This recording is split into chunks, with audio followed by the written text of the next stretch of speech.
कल्याण अहिल्यानगर महामार्गावर पहाटे मृत्यूनं थैमान घातलं। ज्यावेळी लोक गाढ झोपेत होते त्याच वेळी महामार्गावर 9 प्रवाशांच्या आयुष्याचा प्रवास कायमचा थांबला। या गाडीतून 10 जण प्रवास करत होते। रायता ब्रिजवर सिमेंट मिक्सर आणि एका प्रवासी जीपची इतकी भीषण धडक झाली की जीपचा अक्षरशः पत्र्याचा डबा झाला। एका बाजूला मृतदेहांचा खच आणि दुसऱ्या बाजूला रक्तानं माखलेला महामार्ग। पहाटेची वेळ, रस्ता शांत होता, पण या शांततेत मृत्यू दबा धरून बसला होता। कल्याण अहिल्यानगर महामार्गावरील रायता ब्रिज समोरून येणारा सिमेंट मिक्सर आणि समोरून येणारी प्रवाशांनी भरलेली विको जीप एका क्षणात डोळा लवला आणि होत्याचं नव्हतं झालं। ही धडक इतकी जोरदार होती की त्याचा आवाज अनेक किलोमीटर पर्यंत घुमला असेल। जीपमध्ये 10 जण होते। कोणाला वाटलंही नसेल की हा त्यांचा शेवटचा प्रवास ठरेल। धडक बसताच 9 जणांचा प्राण जागेवरच गेला। गाडीचा चक्काचूर झाला, सांगाडा उडला। 10 पैकी फक्त एक नशीबवान प्रवासी यातून बचावला, पण तो नशीबवान की दुर्दैवी, कारण त्याची प्रकृती सध्या अत्यंत चिंताजनक आहे। कल्याणच्या रुग्णालयात सध्या तो मृत्यूशी झुंज देतोय।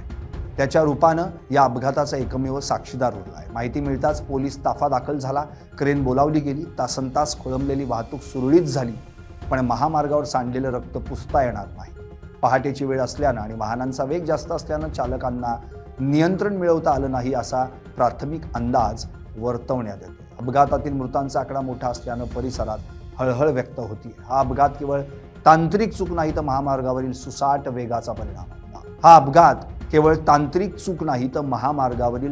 वेगाचा परिणाम आहे।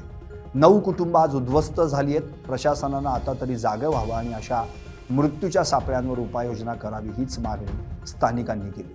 या अपघातानं महामार्गावरील सुरक्षेचा प्रश्न पुन्हा एकदा ऐरणीवर आलाय। मृतांची ओळख पटवण्याचं काम सध्या पोलिसांकडून सुरू आहे। या घटनेमुळे महामार्गावर होणारी वेगाची मर्यादा आणि अवजड वाहनांची वर्दळ यावर आता प्रशासनाकडून काय पावलं उचलली जात आहेत हे पाहणं महत्त्वाचं ठरणार आहे। मात्र या निमित्तानं एक महत्त्वाचा सवाल उपस्थित होतोय आणि तो म्हणजे महाराष्ट्रातील रस्ते सुरक्षेचा प्रश्न आता गंभीर वळणावर येऊन पोहोचला।